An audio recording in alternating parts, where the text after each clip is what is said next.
guys. Kain tayo guys. Ulam namin ng hapunan na ito. Pritong tukwa. Crunchy yan siya guys. Crunchy. Tapos yan. Vegetable. Nilagang pichay. Kumbaga parang steam lang siya guys. Steam lang siya. Para wala siyang masyadong chemicals. Tapos, yan ang kapartner namin dyan guys. Sausawan. Siyempre, hindi mawala ang sausawan. Yan guys. Yan siya guys.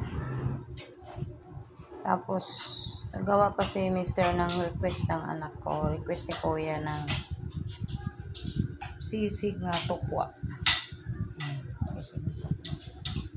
Yan ang request ng binata ko. Yan guys. Yan. Yan guys. Ito na yung sisig na tukwa guys. Oh. Yan. Request ng binata ko yan. Sisig na tukwa. Yan. Sarap. Sisig na tukwa yan siya guys. Sibuyas, sili, at saka mayonnaise. Yan ang request ni Kuya. Kain na. Kain na tayo. Yum, yum, yum. Yan guys, yum. Yan guys.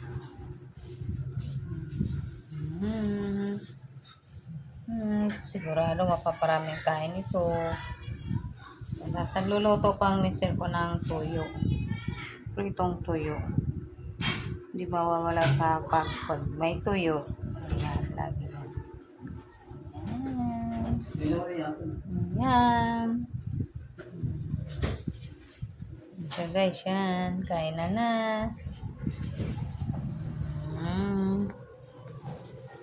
Ayan guys. Ayan siya. Ayan. Ayan na siya guys. Kaparaming kain natin ito. Tapos kamayan portion. Wow. Thanks for watching guys. Thanks for watching.